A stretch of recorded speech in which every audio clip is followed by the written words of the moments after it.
Herzlich willkommen zu einer neuen Folge Viva la Movielusion und es ist jetzt Ende 2022, wirklich das Ende des Jahres 2022 und wer unseren Podcast fleißig hört und verfolgt, weiß, es gibt immer zum Jahresende eine ganz bestimmte Folge und die kann ich natürlich nicht allein machen. Ich habe da selbstverständlich den Mike dabei. Mike, hi. Servus und habe die Ehre. Möchtest du verraten für die Hörer, die jetzt nicht genau wissen, was jetzt auf einmal los ist, um was es gerade geht? Ja, natürlich. Wie ihr es wahrscheinlich schon mitgekriegt habt, haben wir, der Corby und ich, ganz fleißig bei Letterboxd und da wir da immer unsere Filme locken, die wir mir immer so das Jahr über schauen. Und über unsere Top 10, unsere 10 Highlights des Jahres 2022 reden wir jetzt. Und zwar abwechselnd, damit ein wenig Schwung reinkommt und ich bin wirklich gespannt, wo es beim Corby dabei ist. Ja, Fraktus nicht. Darf er eigentlich gar nicht. Nein. Aber vielleicht hat er es nicht geschmuggelt, keine Ahnung. Und ich bin auch gespannt, ob wir mir Überschneidungen haben. Bin ja sehr gespannt. Ich bin auch gespannt. Die Wahrscheinlichkeit ist sehr hoch, weil ich dieses Jahr wirklich hauptsächlich Horrorgeschichten mit drin habe, beziehungsweise ich mir bei fast allen Filmen, aber okay, oder sagen wir bei einem Großteil der Filme, da bin ich mir sicher, die hast du auch gesehen. Da wird auf jeden Fall reinkommen. Aber eins vorweg, Terrifier 2 ist bei mir nicht in der Liste drin. Ja, wer hätte das gedacht? Jetzt weiß ich nicht, möchtest du die Leute noch sagen, wie heißt du bei Letterboxd, dass die finden? Ich heiße da Wombell und dann 2Z, also Wombells. Genau. Und Mike findet man unter Terra Vision, das bin ich. Wie gesagt, schaut's mir rein, könnt ihr Kommentare mit da lassen, war ganz interessant, bei Letterboxd Total soll er ein bisschen, schaut's vorbei und bin ich gespannt, vielleicht schreibt jemand mal was dazu, vielleicht lest jemand mal ein Review, wo wir so eine schreiben, vielleicht gibt's ein wenig ein Feedback, schauen wir mal. Ja, und der Kani ist auch irgendwo bei Letterboxd, den könntest du dann auch noch gleich mitverfolgen. Aber jetzt soll ich mal sagen, fangen wir mal an. Und bevor wir auf die Top 10 eingehen, ich habe so übers Jahr hin eine Liste geführt, eine private Liste, wo ich die ganze Zeit die Filme dann, wo ich mir gedacht habe, okay, die könnten am Ende in der Top 10 landen, dann schon mal hinzugefügt habe. Weißt du, wie gehst du da immer vor? Ich klatsche da jetzt mir alles ein wenig so rein übers Jahr. Das war dann jetzt, am Schluss waren es jetzt 15 Filme. Und ja, und da muss man jetzt dann immer wieder Revue passieren lassen. Okay, warum war jetzt der besser wie der? Warum ist jetzt der am Platz weiter vorn wie der? Dann wird noch ein wenig rumgeschunkelt. Dann schaust du mal auf deine Sterne. Dann schaust du den Film vielleicht nochmal an. Dann sagst du, ach scheiße, jetzt beim zweiten Mal schauen, sind da jetzt nicht mehr ganz so wie beim ersten Mal. Dann suchst du wieder was anderes raus. Also da macht man schon ein paar Gedanken. Ja, also dann machst du eigentlich ja ähnlich wie ich. Ich habe jetzt auch um die 15 beziehungsweise aktuell 17 Filme da drin. Da fliegen dann die restlichen, die es nicht in die Top 10 geschafft haben, dann wieder raus. Du hast da Glück. Tor 4 ist bei mir in dieser Liste drin, aber nicht unter der Top 10. Okay. Und ja, du, Corby, wenn dir der gefällt, ja, dann bitte, mach, feel free. Der Film hat's mir einfach also Odo, weil ihr den so hasst und dann hat er einfach bei mir gleich nochmal so ein kleines Steinchen im Brett und ansonsten habe ich da nur 2 Dokus drin, die haben es auch nicht reingeschafft. Okay. Hast du überhaupt eine Doku dabei? Jetzt in der Top 10? Ja. Tatsächlich dieses Jahr fast. Dann glaube ich, ja. Dann kannst du sogar einer Seite immer beide drin haben. Ja, okay, ach Mist, ja. Bevor wir anfangen, den ich zumindest jetzt schon mal erwähnen will, da werde ich aber das nächste Mal in die Warlex darüber reden. Das war Goodnight Oppie, der hat's mir echt angetan. Da habe ich hin und her überlegt, ob der nicht doch in die Top 10 reinkehrt. Eine Dokumentation über die 2 Mars-Roboter, die dann eigentlich ursprünglich nur 90 Tage auf dem Mars hätten ihre Reise unternehmen sollen und dann das teilweise über 1000 Tage geschafft haben. Okay. Der war emotional, der hat mich mitgerissen und waren geile Bilder. Also war auf jeden Fall eine Sichtung wert. Aber ich würde sagen, bevor ich jetzt da noch mehr schwärmen, fangen wir an, oder?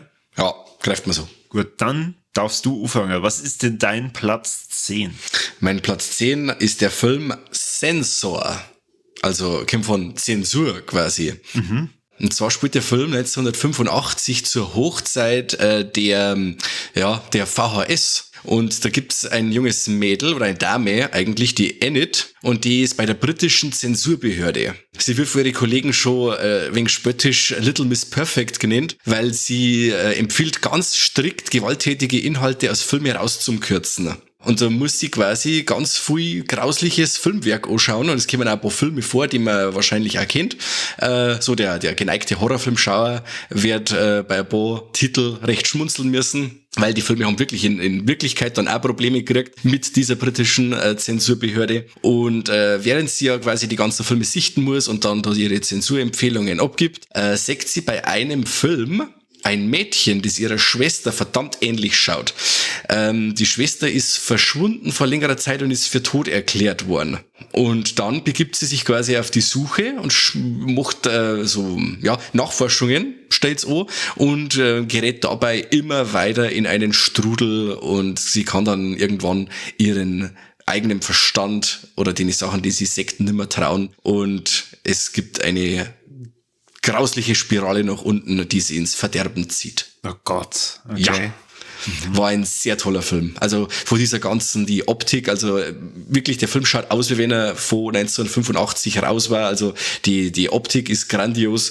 Die Schauspielerin oder die Hauptdarstellerin macht ihre Sache auch super. Ich weiß jetzt gar nicht, wie es heißt. Also die Enid halt, oder ich weiß nicht, wie es in echt heißt, macht das super gut. Der Film ist sehr spannend gemacht, ist sehr ruhig inszeniert, und am Schluss dreht er nachher nochmal vollkommen ab, wo man dann sagt, ja okay, jetzt kann man sich so richtig reinversetzen in die Enid, wie es ihr jetzt gerade geht oder wie es in dem Kopf ausschaut, weil es total wirr ist. Und am Schluss gibt's dann ein paar so Hinweise, wie das jetzt ausgehen könnte. Also es ist nicht direkt so, dass du sagst, okay, jetzt gibt's eine Lösung für das Ganze am Ende, sondern man kann selber noch ein bisschen was reininterpretieren. Fand ich ganz stark. Hat mich sehr beeindruckt. Kennst du den? Na, von welchem Regisseur ist das?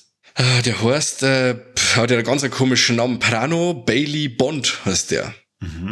Okay. Das ist eine Dame, ist das. Entschuldigung. Entschuldigung. Ich habe jetzt das wirklich nochmal nachgeschaut. Das ist wirklich eine Dame. Also Prano, ich hätte jetzt gemeint, das war ein Herr. Genau, eine britische Regisseurin. Also am Anfang, wo du es erklärt hast, habe ich schon gedacht, okay, Shahida Mike hat ja dann doch sowas Doku-ähnliches mit drin. Das klingt ja irgendwie nach wahren Begebenheiten. Ja. Aber höchstwahrscheinlich wird es dann irgendwann so abdreht, dass es unwahrscheinlich ist, dass es auf wahren Begebenheiten beruht. Ja, auf jeden Fall. Aber ich finde es da ganz lustig, dass eben da auf das eingegangen wird, auf diese Zensurbehörde, und wie sich da quasi dieses Anschauen von Gewaltvideos in Anführungszeichen auf sie auswirkt und so. Das ist schon ein wenig so parodisch, weil ja damals die haben eine riesige Angst gehabt damals vor dieser VHS und vor diesem Publikmacher oder Zugänglichkeit von Filme, die nicht geprüft sind oder die Jugendliche frei zugänglich gemacht werden könnten oder sowas. Also das war eine totale Hexenjagd. Tickt halt dann ja im Endeffekt aus, weil sie so viel grausliche Sachen sehen muss. Und ob jetzt das quasi wirklich ihre Schwester ist, die sie da sagt, oder ob sie jetzt wirklich schon Halluzinationen schiebt und so, fand die recht eine schöne Anspielung.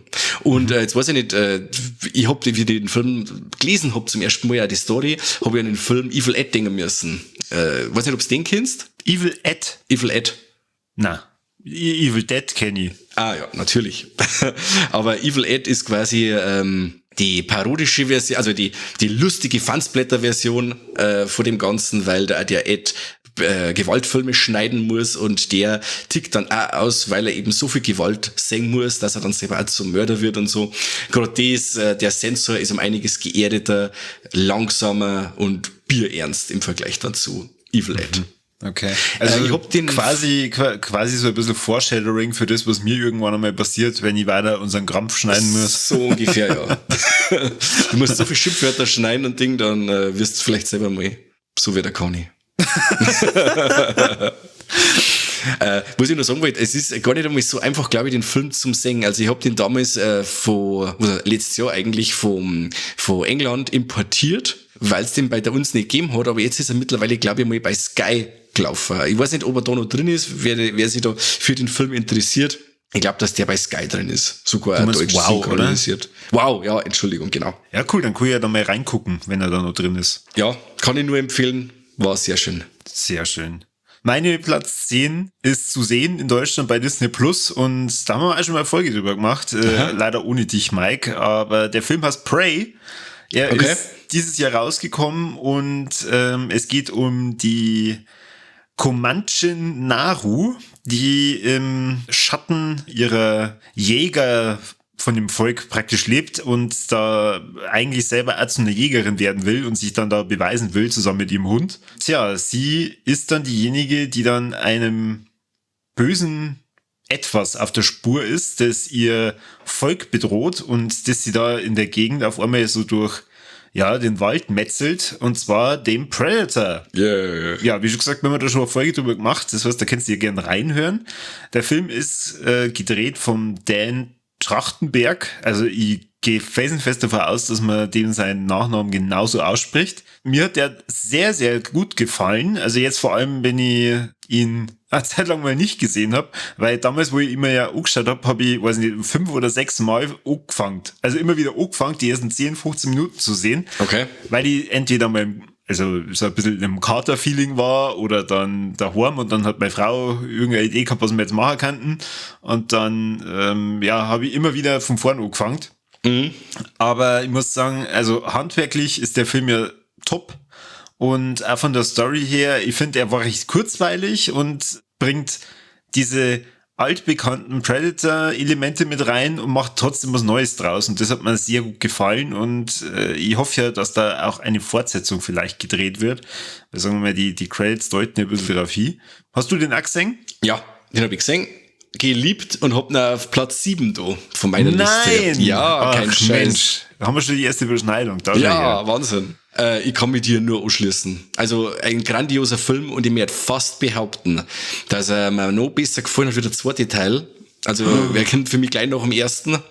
Wobei ich den zweiten Teil auch liebe, aber dieser Prey, der hat mich wirklich so fasziniert, der hat mir so gut gefallen, weil der wirklich so war, wie früher. Also ich hab den Film angeschaut mit meiner Frau und ich hab mich wirklich gefühlt, wie ich damals als kleiner Bub bei meiner Oma auf der Couch gesessen bin und hab zum ersten Mal Predator gesehen, nachdem ich meinen von ORF 1 aufgenommen habe auf VHS. Der Film wo man sich jetzt schon denkt, als kleiner Bub Predator anschauen, top. Also ganz toll. Die Mechanismen aus den Predator-Filmen werden da richtig gut transportiert. Der Film hat seinen nötigen Ernst. Wie gesagt, Rumnörgeln am CGI kann man war wirklich das Einzige, was ich an dem Film wirklich groß bemängeln darf, weil es oftmals wirklich sehr künstlich ausschaut. Aber das neue Design das neue Design von Predator fand ich super cool. Eigentlich ja der erste Predator, der ist eher mit so rudimentäre Waffen ausgestattet und der ist halt noch nicht so fit wie die anderen, die dann an Arnie ans Leder wollen und so. Er ist ja quasi im Endeffekt genauso am Trainieren, am Ausprobieren, wie es ja die Obercomanchen ist. Wie heißt so? Naru. Und er versucht sich auf der Erde zurechtzufinden, schaut, wo er so an Beute finden kann und meuchelt sie quasi von ganz unten. Ich meine, das erste Mal ist eine Schlange, oder? Das ist das erste, was er abbrackt und meuchelt sie dann weiter nach oben, bis er dann einmal einen Bären erwischt. Oder dann einen Menschen natürlich und Schlange, Wolf. Dann der Bär, genau. Der Bär ist auch wirklich so das einzige Manko an dem CGI, das wie ich finde, am schlechtesten umgesetzt ist. Okay. Ich fand das schon wieder so rasant, dass mir das schon wieder gar nicht mehr so aufgefallen ist. Also das war so rasant und auch dann, wo er den Bären dann aufschlitzt und hebt er dann aus und dann rinnt ihm dann das Blut über den Körper und dann quasi wird er dann durch Unsichtbarkeitsmodus, der Stealth-Mode, wird er dann quasi leicht sichtbar und das fand ich eine mega coole Szene. Deswegen war ich da mit dem Bären gar nicht so bass.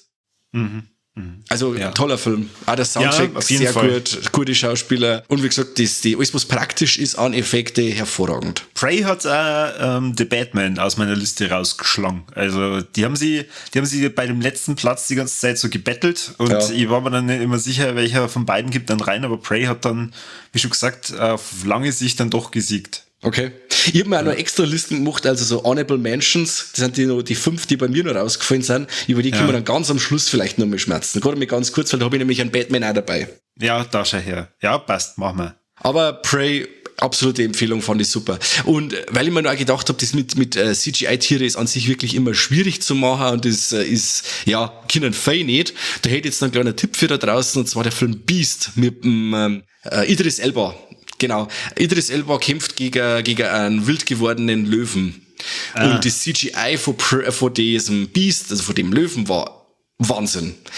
Grandios. Also absolute Empfehlung. Schmatz über die in die Bolex demnächst nochmal drüber. Fand ich super und auch das CGI war ganz stark. Ja, okay. Bin ich gespannt. Aber Beast ist jetzt nicht in deiner Top 10. Nein, der ist jetzt nicht dabei. Okay. Na gut, dann verrat mal, was ist denn bei dir Platz 9? Den haben wir mir zwar miteinander angeschaut, Hand in Hand im Kino in Regensburg im Hardline. Und ja, was war denn eine Letterboxd Top 10 Liste, ohne dass mindestens ein Hardline-Film dabei ist? Und zwar Off-Season von Mickey Keating. Mickey Keating ist ein alter Bekannter, der im Hardline, der schon einige Filme präsentiert hat, wie zum Beispiel den Darling, den fand ich auch sehr stark. Und mit Off-Season hat er quasi eine Lovecraft-Geschichte lose umgesetzt, und zwar der Schatten über Innsmouth, Shadow über Innsmouth, in dem die junge Marie in ihre Heimatstadt zurück muss, weil das Grab von ihrer Mutter verwüstet ist. Genau, und kaum angekommen in ihrem Heimatort entbrennt ein wilder Sturm und sie kann dann quasi nimmer weg, weil der Brücke hochgezogen wird, bis die Sturmsaison quasi vorbei ist und sie kann nicht mehr weg von der Insel und wird aber da ganz massiv bedroht von finsteren Gestalten. Fand ich Wahnsinn. Die Atmosphäre krass bedrückend. Er war sehr flott. Also er war jetzt nicht so richtig, also nie hektisch, aber es ist wirklich immer was passiert. Die ganzen einzelnen Stationen, die Figur in der Lovecraft-Geschichte abklappern muss, klappert sie auch ab, und es sind so viele schöne Anspielungen an Lovecraft dabei. Du war sofort schockverliebt. Also du warst da selber dann dabei, auch noch mit den Gesprächen nach dem Film und so, wer dann diese Geschichte vom Lovecraft wirklich kennt und dann den Film gesehen hat.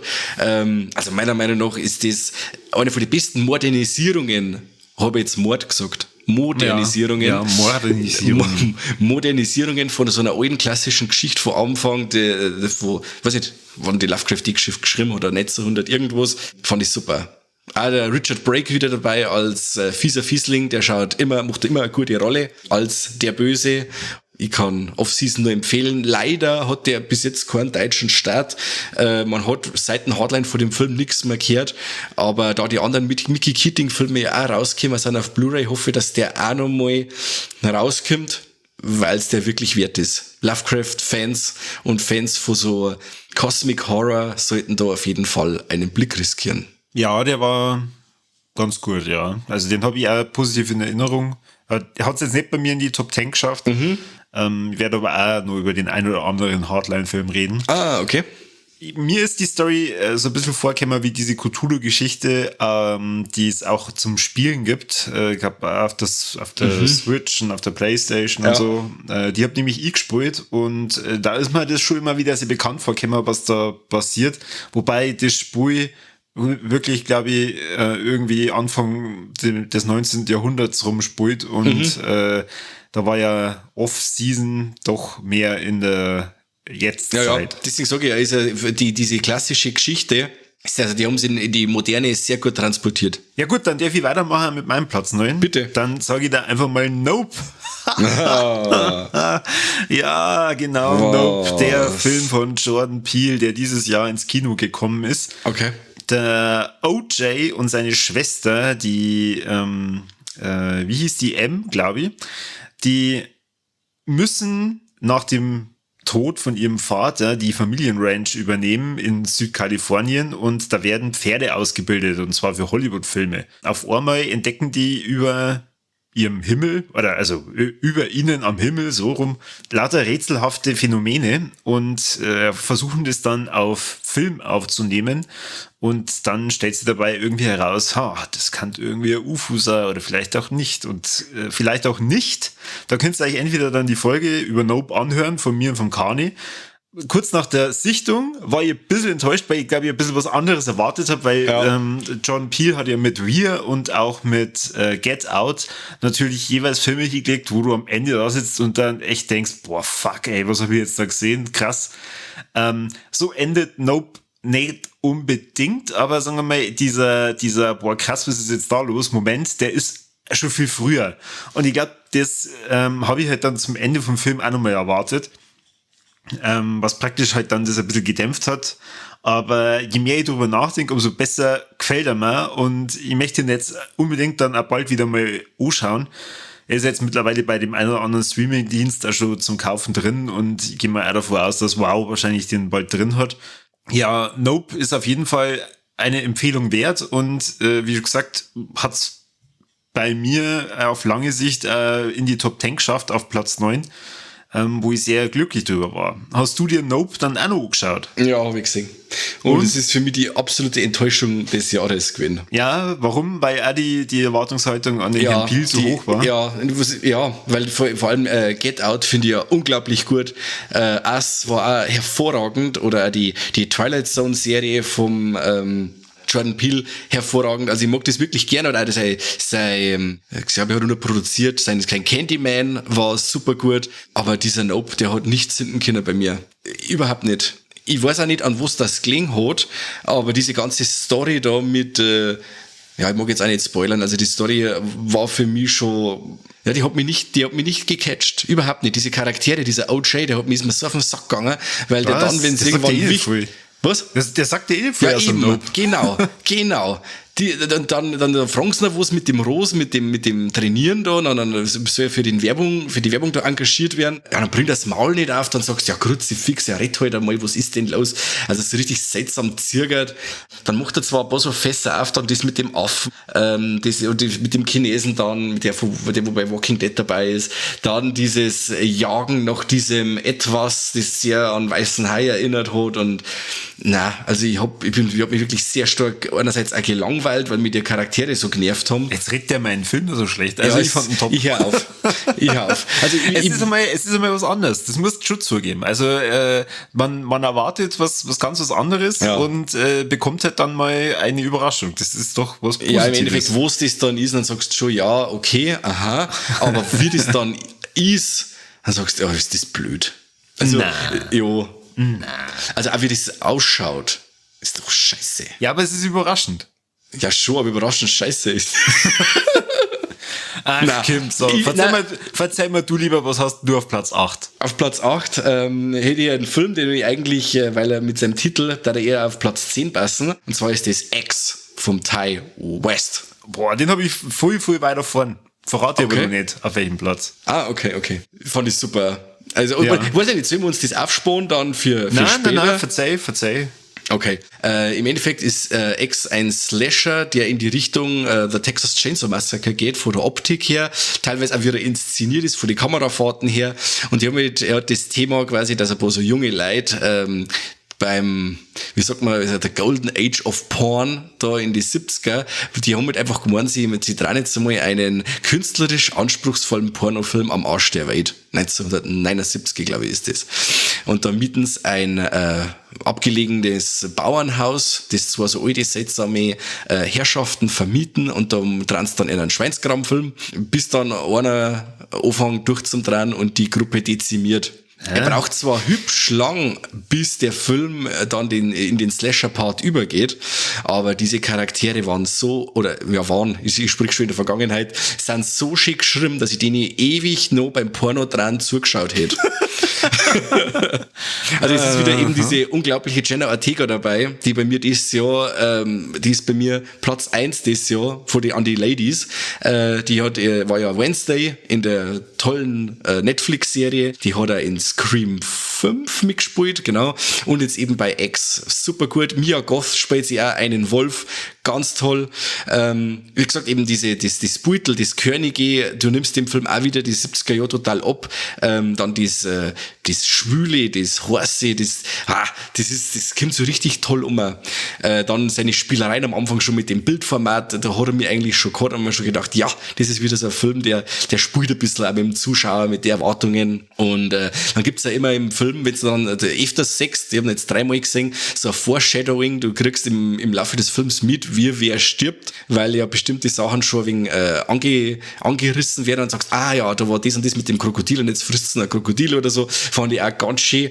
Und wo ich auch sehr gespannt bin darauf, das ist, wie es weitergeht, weil X ist ja im Endeffekt der Mittelteil von der Trilogie.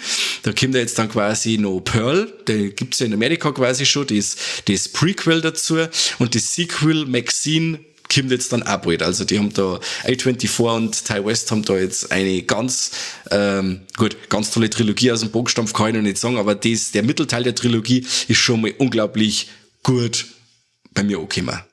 Das ist auch nie schlecht, wenn man mit dem zweiten Teil gleich mal anfängt. Ja, auf jeden Fall. Also ich hätte es tatsächlich ein bisschen anders beschrieben. Ich hätte jetzt einfach nur gesagt, jemand trat durch, sondern sagen wir mal, es gibt ja schon ein paar Elemente in dem Film, die ein bisschen übersinnlich wirken. Ja. Das Übersinnliche, das springt dann irgendwann über und trat dann ein bisschen am Radl. Also der Porno artet nicht aus. Also für die Pornoliebhaber unter den Hörern, ihr könnt doch ruhig reinschauen. Also da passiert während dem Pornodreh nicht wirklich was. Das stimmt. Also deswegen, wenn der Michael schon 3-mal gesehen haben, ihr könnt das echt genießen. Auf jeden Fall. Und es dauert wirklich, bis dann die Gatzerei losgeht. Dann können die einfach nur sitzen bleiben, die den Horror-Part gern mengen und die, wo sie gern die Pornodreherei angeschaut haben, die gehen halt dann. Oder die gehen halt dann genau zum nächsten Portal ihrer Wahl. Genau. Ja, schön. Ja, also wie schon gesagt, ich verliere später nochmal ein kurzes Wörtchen dann drüber, wenn ich dann verrate, auf welchem Platz der bei mir ist. Da bin ich gespannt. Mich wundert's wirklich. Ich habe mir jetzt gedacht, du sagst jetzt, ja, war irgendwo bei meinen Top 50 dabei oder so. Hätte mir jetzt gar nicht gedacht, dass du da den so weit vorn hast. Warum? Ja, weiß ich nicht. Ist jetzt nicht der typische Corby-Film. Ja, wie schon gesagt, also die Top 10 dieses Jahr ist eher horrorlastig und also ich habe X bei einigen Listen gesehen und habe mir den dann jetzt vor kurzem erst reingezogen, weil ich mir gedacht habe, ja gut, so viel Leute können sie ja nicht täuschen und als ich dann noch gesehen habe, okay, A24 hat da auch mitgemacht, dann bin ich ja schon mal doppelt und dreifach interessiert und dann gleich am Anfang von dem Film, wo es dann geheißen hat, wir drehen am Porno, da war ich ja gleich dabei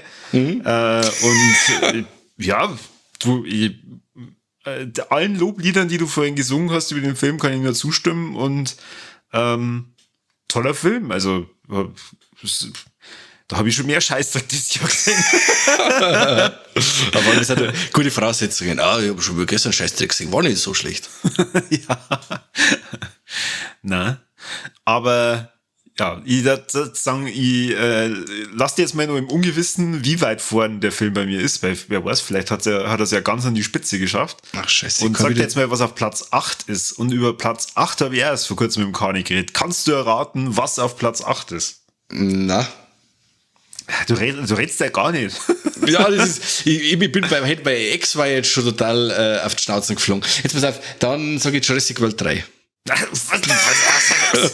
Ah Gott. Soll ich mit zum Mund auswaschen gehen, oder? Ja, bitte. Nein. Platz 8, The Menu. Ah, okay. Ralph Fiennes, wie der Mike mir gesagt hat, wie man ihn richtig ausspricht, spielt den Küchenchef Julien Sodovic und der lädt auf seine gruselige Insel ein. Die Insel ist nicht gruselig, die Insel ist eigentlich ganz cool, zu seinem Restaurant, zum Hawthorne und da erleben die Gäste eine Überraschung und das Ticket hat schon mal $1.200 gekostet pro Nase, die da essen dürfen. Die kriegen da ein Menü aufgetischt, wie schon gesagt, das da vor Überraschungen dann nur so strotzt und hier wieder, also das soll jetzt nicht die ganze Zeit wirken wie Werbung, es ist echt Zufall, über die meisten Filme in meiner Liste haben wir das ja auch schon mal geredet. Ihr kennt sich da die Folge auch komplett anhören, da schwafeln ich und der Kani stundenlang, eine halbe Stunde. Und ihr könnt euch das übrigens sogar auf YouTube anschauen, da sind wir live von dem Fabi mit dabei. Ich habe mir auch nicht mehr angehört, weil ich habe den Film noch nicht gesehen, deswegen habe ich mir jetzt diesen ausgespart, weil ich glaube, das wollte ich gerade fragen. Das sollte man nicht, glaube ich, nicht ganz so viel wissen von dem Film, oder? Vom Inhalt. Ja, also sagen wir mal, wenn man einen Trailer schon gesehen hat, dann weiß man schon, was passiert, aber er ist ein Film zum Genießen. Also so wie das Menü dann ist, so kann man sie dann genießen, aber man sollte schon den ein oder anderen unangenehmen Film mal gesehen haben, weil ich glaube, sonst ist das ein schlechter Anfang. Ich glaube, weil der Kahn ist, glaube ich, bei dem Film sogar neben mir gesessen und haben wir einen Halloween End so geschaut. Und die allein vom Soundtrack her und so, ist mir der wegen, hätte ich zuerst gemeint, jetzt ploppt dann der Name Ari Aster auf. Also ich habe mir gedacht, das geht alles so wegen so in so diese unangenehme Hereditary-Richtung irgendwie. Auch der Soundtrack so ganz quietschend, kreischend, atonal oder so. Weiß ich nicht, geht das dann so in die Richtung ein bisschen oder bin ich da komplett verkehrt? Es gibt ein paar Midsummer-Vibes, finde ich. Die hätte man ruhig nur weiter ausbauen können, aber es ist definitiv kein so düsteres Ende. An wen ich eher gedacht hätte, wäre der Mr. Shyamalan gewesen, dass der den gemacht hat. Aber nein, der Film ist gemacht worden von Mark Mylod. Okay. Wie der Kahn und ihr festgestellt haben, dass der schon ein paar Game of Thrones Folgen drehen durfte. Aber jetzt auch nichts unbedingt Namenhaftes mit dabei. Aber nichtsdestotrotz, toller Film und hat es bei mir eben auf Platz 8 geschafft, wegen Ralph Fiennes, aber natürlich, sie muss erwähnt werden wegen der grandiosen Anya Taylor-Joy, fettes Herz, Wahnsinnsfrau, also schon die war es wert, dass man im Kino war. Ja, die Musik ja sehr gern, sehr gern. Seit The Witch einen großen, dicken Stein im Brett. Ja. Aber bin ich sehr heiß drauf, mich hätte ich sehen, aber ins Kino schaffe ich es nicht mehr, aber sobald der irgendwo dann zum käuflich erwerbbar ist, dann hol ich mir den. Zum Kaufen ist. Ja, sobald er zum Kaufen ist. Ja.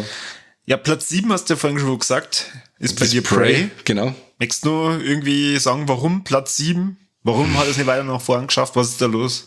Ja, weil die anderen, rein von der Abwägung her, hat mich dann doch mehr überzeugt. Und dann musste ich mal abwägen, okay, was war jetzt an dem Film besser wie an dem und hin und her. Und dann habe ich den Prey einfach so dreist, wie ich bin, auf Platz 7 da. Mensch. Ja, kein Scheiß. Meinen Platz 7 haben wir zusammen gesehen. Erst vor kurzem sogar. Okay. Terrifier 2. Na. Nein, wie schon am Anfang gesagt, Terrifier 2 hat leider nicht in meine Top 10 geschaut. Nein. Deadstream. Oh yes. Habe ich auch noch drin? Habe ich auch noch drin. Ja, kein Scheiß. Ach, Kim. Ja. Okay. Von Vanessa und Joseph Winter. Und der Joseph Winter, der hat sogar da gleich noch mitgespielt als Hauptdarsteller und hat dann auch noch den Soundtrack komponiert. Und ja, also Mike, oder? Da haben wir mir sehr viel Spaß gehabt bei dem kleinen Filmchen. Das war eine Granate. Also wirklich Evil Dead 2 im Found Footage gewandt. Also selten so viel gelacht. Also die Gags sitzen. Und das hätte man nicht gedacht. Der ist on point bei allem, was er tut. Bei allem. Ich fand ihn wirklich stellenweise echt gruselig. Also, er hat halt, also, kurz mal ein Satz, den ich vorhin aus dem Internet geklaut habe. Es ist aber wirklich nur einer. Ein in Ungnade gefallener Internet-Promi versucht, seine Follower zurückzugewinnen, indem er eine Nacht allein in einem Spukhaus per Livestream sendet. Also, das Setting müsst ihr jetzt mal vorstellen. Er ist wirklich live on Twitch oder was weiß ich. Und man sieht dann da die Kommentare. Er hat so eine Helmkamera und eine Kamera, die ihn von vorne so filmt, also dass man jetzt seine Gesichtszüge sieht. Und also da gibt es ja manche Szenen, die sind jetzt nicht nur witzig, der Typ selber ist halt schon ein totaler Aff, aber da gibt es ja manche Szenen, die sind echt gruselig. Da habe ich mir dann teilweise schon gedacht, ich möchte gerade nicht mit dem tauschen. Ja. Also die Gratwanderung eben auch zwischen diesen slapstickhaften Humor und dann wirklich, wirklich gruselige Szenen ist unfassbar. Manche Filme, die zerstören sie dann selber an Atmosphäre, indem es halt dann wirklich lustig wird oder eben also diese Slapstick-Einlagen drin hat. Aber der Film ist wirklich on point. Wenn er wirklich gruselig sein möchte, ist er gruselig. Wenn er spannend sein möchte, ist er spannend. Und wenn er lustig sein möchte, dann besuchst du in die Hosen. Faszinierend. Faszinierend. Ja. Dann diese Gagdichte, wenn er schon, er hat seinen Soundtrack selber dabei, er hat dann immer so einen kleinen Kassettenrekorder dabei und da spielt er dann, wenn es gruselig wird, druckt er drauf und dann kommt Musik, eine richtig gruselige Musik, die er selber komponiert hat. Und er nennt sie dann selber als Sean Carpenters Halloween Soundtrack. Also baut sich dann selber ein, seinen Namen quasi als Sean Carpenter, fand ich super gut. Gleich am Anfang schon, wenn er dann sagt, ja, in seinem YouTube-Video, ja, er geht jetzt da rein und wenn er nicht mehr kommt, dann habe ich dir die Schwarzbild und dann heißt es quasi, so eine Texttafel kommt dann quasi der Mann, der dieses Haus betreten wollte, wurde dann nie mehr gesehen und was weiß ich. Und dann geht er 2 Schritte rückwärts, weil sagt mir, dass ein T-Shirt ist, was er anhat. Das ist super, also das sind Gags. Der einzige Gag, der mich genervt hat, wirklich das einzige, wo er versucht, eines der Monster mit dem Tesafilm am Boden festzukleben.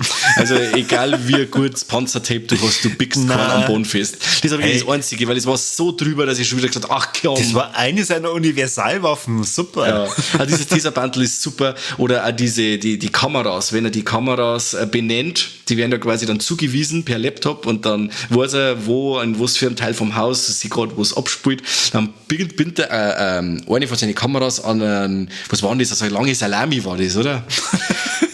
Und holt es dann vom Autofenster aus und es ist dann die Meatcam oder sowas, oder? Beefcam, ja. Beefcam, wow. Also wirklich, ist also vielleicht jetzt nicht so lustig, aber wenn man es verzeiht, sowas muss man gesehen haben. Deadstream, absolute Empfehlung.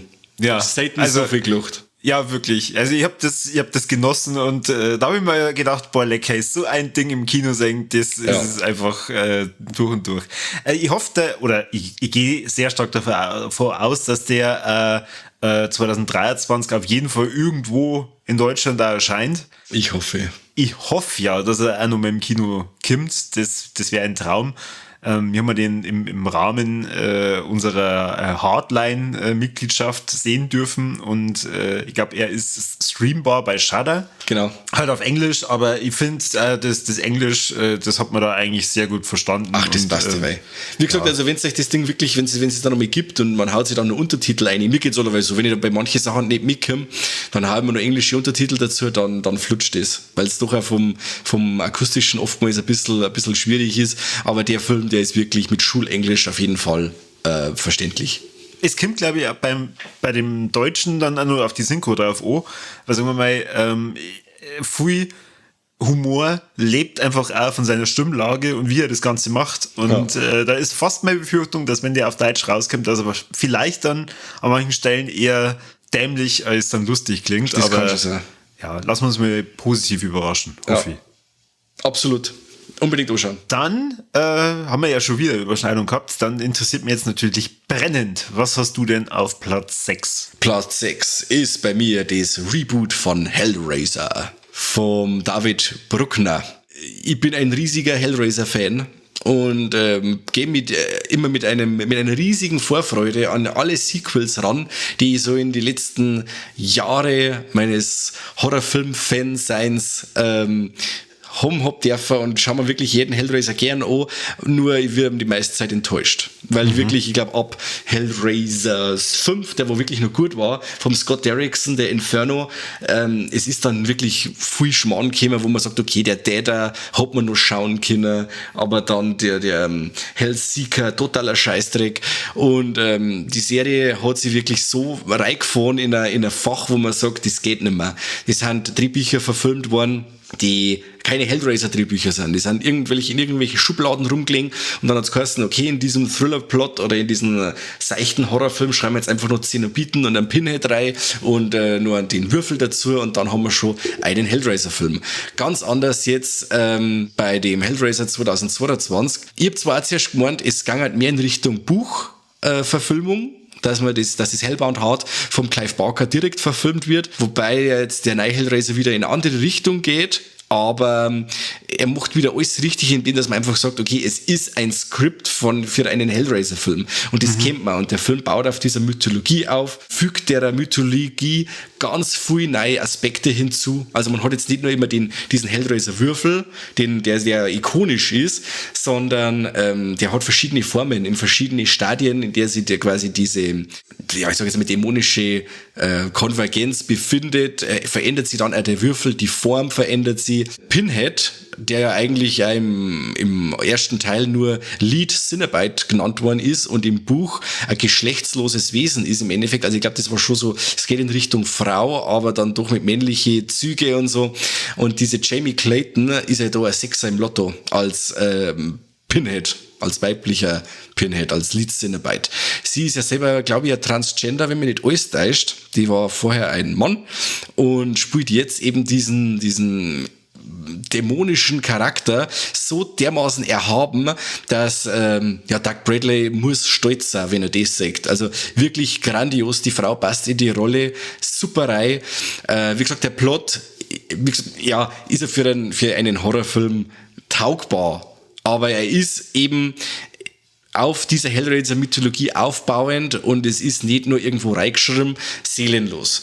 Die Darsteller sind gut, der Soundtrack wird teilweise von dem Original-Soundtrack vom Christopher Young nachempfunden und da kommt der Gänsehaut. Also dann bestimmte, wer die alten Hellraiser-Filme kennt, weiß, okay, der Würfel wird betätigt und dann tun sie verschiedene Dimensionstore auf und so. Und wie das dann gemacht ist, in Verbindung mit diesem epochalen Soundtrack, ich war wieder wie bei Hellraiser 1, wie ich mich da damals gefühlt habe. Sehr starker Film. Als kleines Kind, nachdem ich bei Predator angeschaut habe auf der Couch von der Oma. Ja, ich muss aber sagen, ich war nicht recht viel älter, wie ich Hellraiser gesehen habe. Ich wollte gerade sagen. Da war ich nicht recht viel älter. Aber ja, sehr schön, sehr schön. Also wirklich wieder mal dieses seit langer Zeit wieder mal ein Hellraiser-Film, der sich lohnt, den man wirklich bedenkenlos empfehlen kann, der Neueinsteiger in die Serie wirklich überzeugen kann, weil er eigenständig ist, er ist spannend, hat eine ganz tolle Stimmung, sehr coole Splatter-Szenen mit drin, sehr viel handgemacht, also das Design von den Zenobiten, super geil. Also jetzt haben wir es halt nicht mehr mit diesen 80s Lack- und Leder Gestalten zum Tor, sondern die Haut ist jetzt quasi die in einer Kleidung, die ist quasi abgezogen an bestimmte Steine oder so gerafft. Und die ist dann getrocknet so ungefähr und das ergibt dann durch verschiedenste Einschnitte und Piercings und solche Geschichten ergibt es dann die Kleidungsstücke in Anführungszeichen. Der Pinhead hat ja im Originalfilm auch so einen Rock, so ein langes, so ein Kleid an, jetzt ist blöd an, aber so ein Rock, ich meine, geht bloß bis zum Knie. Ja, ein langes Kleid an. Und in dem Fall haben halt irgendwie quasi die Haut von die Füße abgezogen und dann so aufgefaltet, dass die Haut runterhängt, wie wenn es ein Kleid war. Also es ist wirklich sehr, sehr kreativ umgesetzt. Mhm. Dann gibt es eine Szene, denkt an mich, wenn die Szene im Auto kommt, wenn es von der Villa wegfahren und dann kommt diese Dimensionsverschiebung. Das ist wirklich so geil gemacht, die haben sich wirklich was dabei gedacht und ist audiovisuell ein Traum. Ist leider nur auf Hulu zum Streamen. Mir hat man eigentlich gehofft gehabt, da ja Hulu, glaube ich, zu was gehört. Disney, oder? Disney Plus? Ich glaube schon, der hat mir eben gehabt, der kam halt auch zeitnah bei uns auf Disney Plus, aber nix da. Und andere Länder haben auch noch in die Röhre geschaut, wo ich so mitgekriegt habe. Und der Film, glaube ich, ist jetzt bis jetzt nur in Amerika zum Streamen. Ich hoffe, dass der auch bald kommt, weil er wirklich wert ist, gesehen zu werden. Ja, vielleicht hast du dann ein Glück und der kommt dann auch noch im Kino. Das war natürlich Weltklasse. Da hätte man noch mehr einbauen. War beeindruckt. Habe ich leider nicht gesehen. Okay. Und ich muss ja ehrlich gestehen, ich habe noch keinen einzigen Hellraiser gesehen. Okay.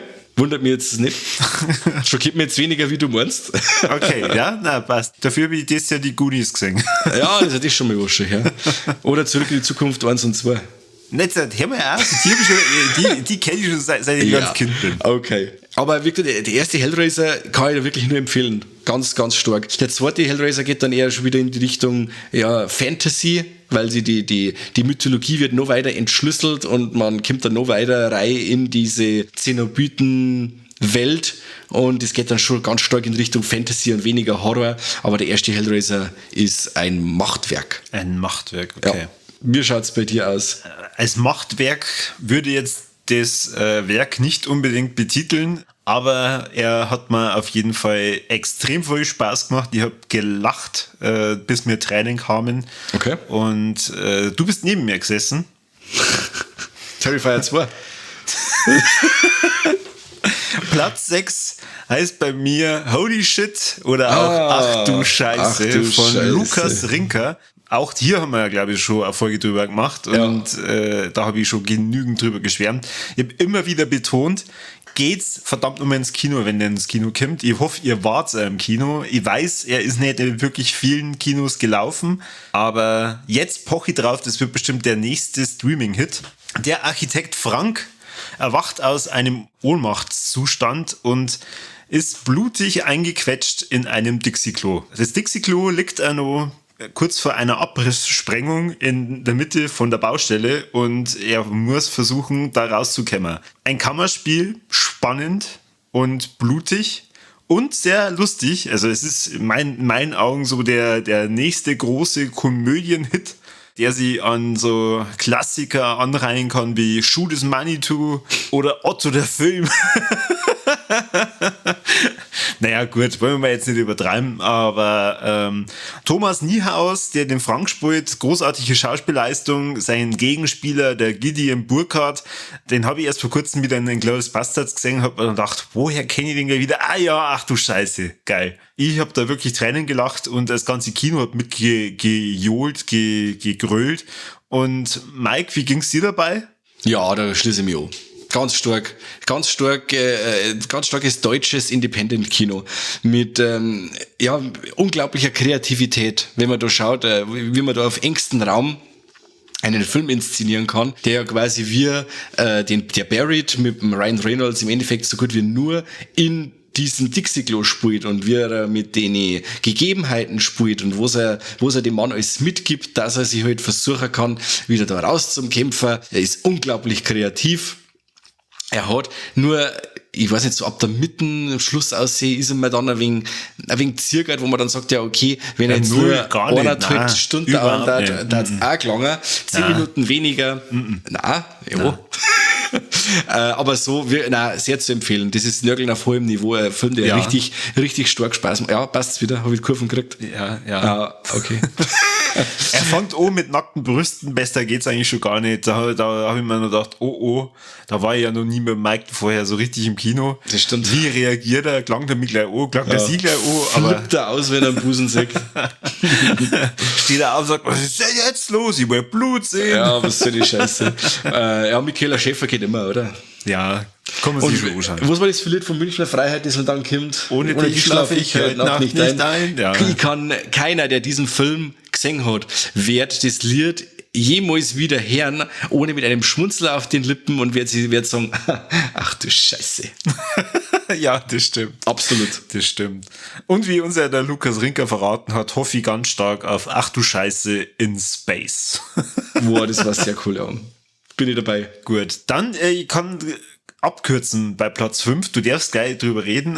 Ich habe ja vorhin gesagt, ich verrate euch noch nicht, wann X bei mir in dieser Liste auftaucht, aber jetzt wäre es soweit. X, also X von Ty West ist bei mir auf Platz 5. Sehr schön. Die goldene Mitte. So wie es in der Trilogie dann sein wird. Das war schon wieder voll Meta, jetzt was du jetzt da abgezogen hast. Ja, quasi. Genau, richtig. Ja. Was sind bei dir auf Platz 5? Ja, über den haben wir auch gerade geredet, und zwar Deadstream. Ach, da schau hier. Da können wir, Platz 5 können wir dann ganz schön schnell abwürgen. Ja, passt. Dann Haken droht, dann verratst mal gleich mal, was ist bei dir Platz 4? Texas Chainsaw Massacre 2022. Ah, so Überraschung. Ja. Ganz, ganz, ganz toller Film. Also, ich habe mit ganz viel Leuten schon geredet, wo es eigentlich unter drin ist, weil wir da gestritten haben über den Film und ganz viel zerreißen den.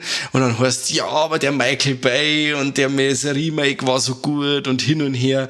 Wo ich sage, ja, Alter, da scheiße ich doch drauf auf diesen Hochglanzlook. Ich fand diesen 2022er so einen richtig dreckigen Bastard, einen blutigen Bastard und ein kurzweiliger Bastard. Also, der Film, der einfach nicht mehr sein möchte als ein geradliniger Splatter-Slasher. Und okay, wer jetzt sagt, okay, er ist ein Purist, er findet den alten Texas Chainsaw Massacre super, finde ich auch, ist unter meine Top 5 Lieblingsfilme der alte. Aber dieser neue gibt eigentlich dir das, was der Titel seit Jahrzehnten verspricht.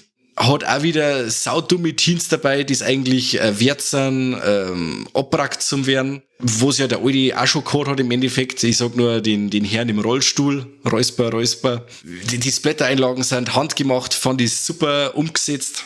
Das war wieder mal einer von den Filmen, wo ich dann gesagt hätte, okay, 10 Minuten mehr war jetzt eine Base gewesen, weil er ja wirklich im Endeffekt gerade, weiß ich nicht, 80 Minuten dauert hat.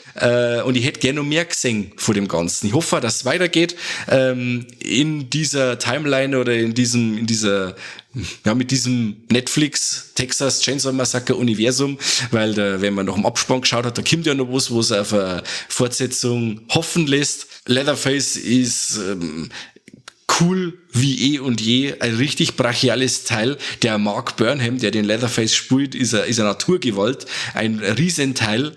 Ja, ich bin begeistert. Also mir gefällt der total. Ein kurzweiliger, dreckiger Splatterfilm.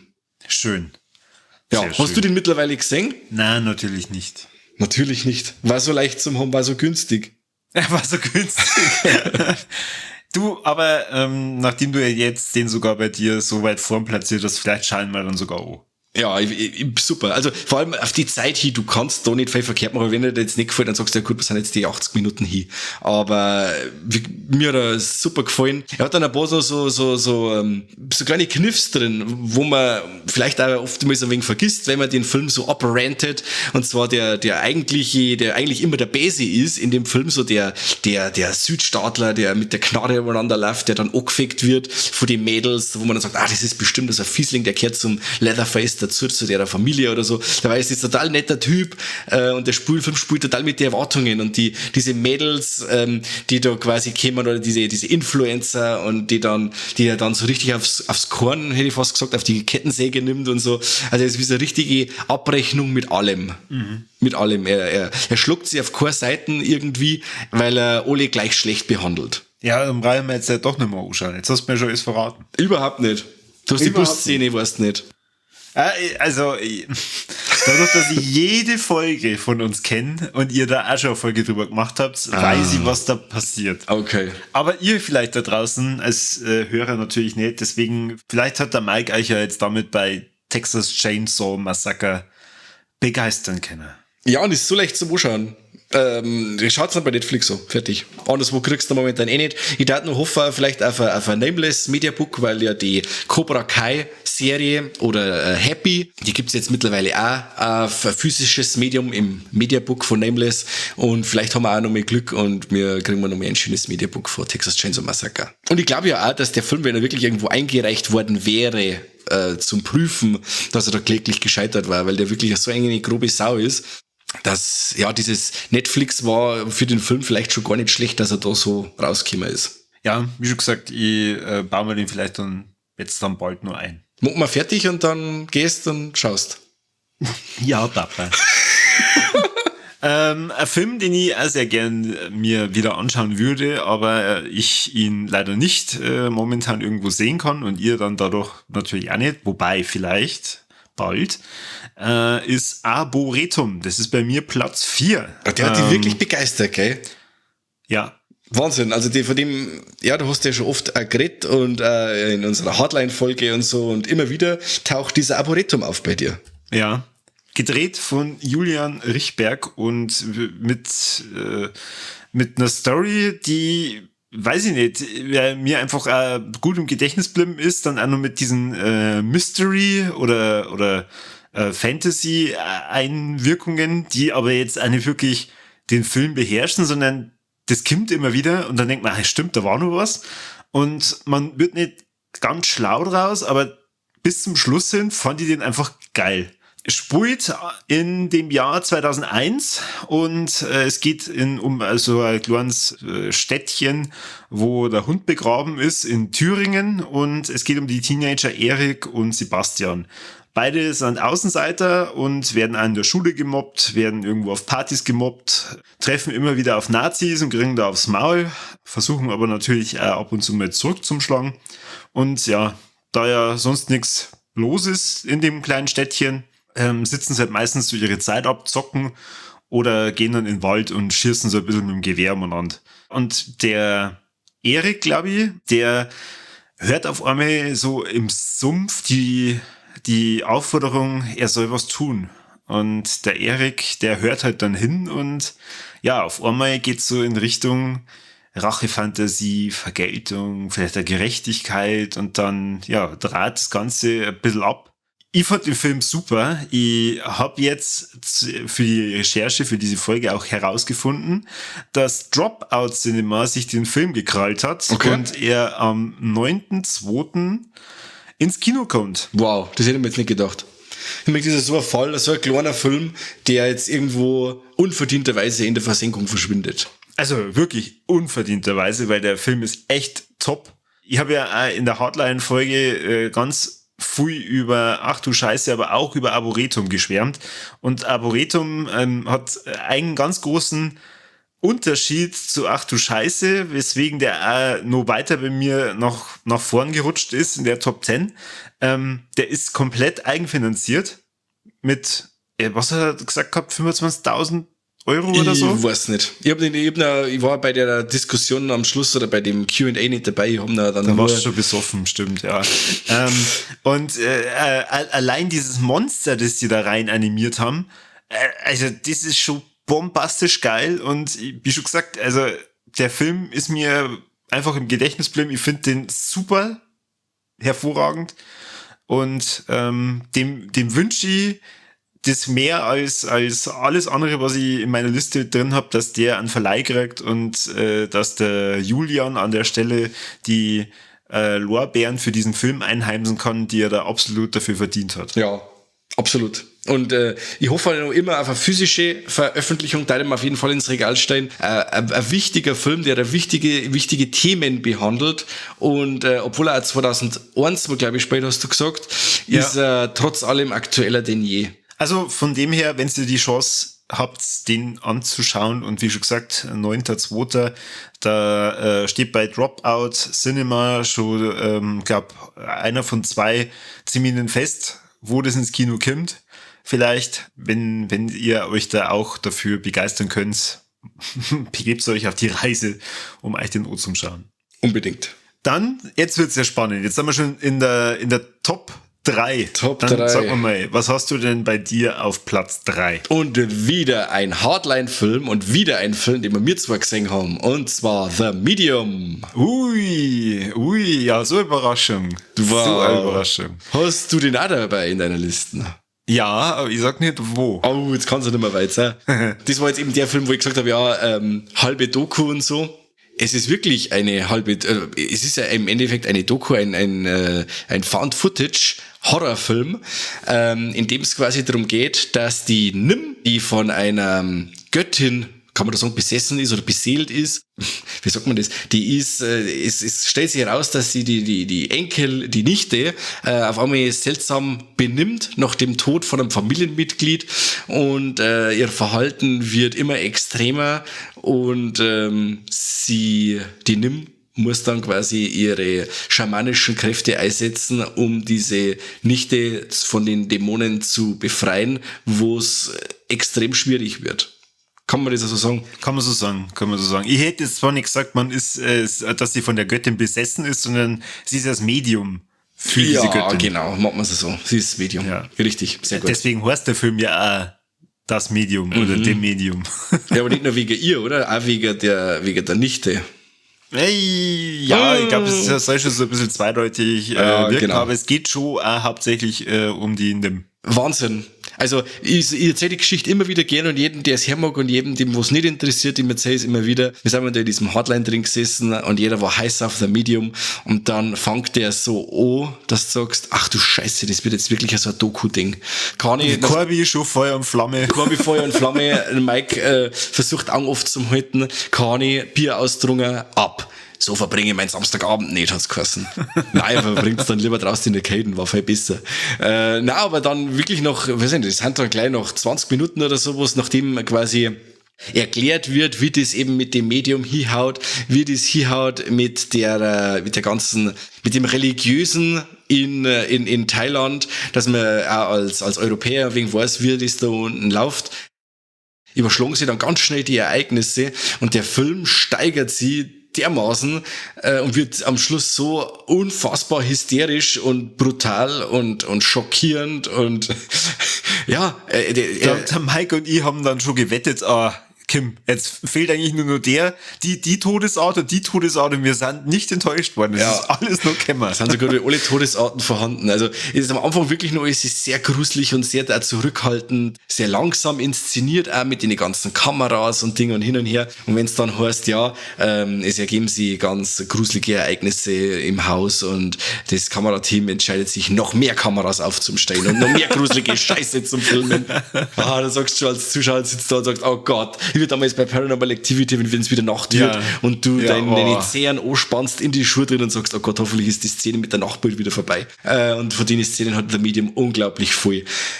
Man muss sagen, der Film macht nichts neu, findet das Rad nicht neu, aber er schmeißt alle Komponenten in einen Pot, den das Found-Footage, Exorzisten, Dämonen-Genre jemals hervorgebracht hat, mixt das einmal sauber durch und herauskommt ein unglaublich unterhaltsamer, schockierender, teilweise auch brutaler Dämonen-Horror-Besessenheitsfilm. Found-Footage-Mockumentary, einfach geil. Ja. Also wirklich mein Highlight aus dem Hardline und die Geschichte ist einfach super. Ich habe Kani übrigens mittlerweile gezwungen, dass er sich den Film mit mir anschaut und auch er war begeistert. Ja, hat ihm gefallen.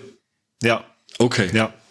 Er war natürlich hauptsächlich begeistert, weil mein Hund mit ihm in der Zeit gekuschelt hat. Also der Campi wollte sich das nicht nehmen lassen.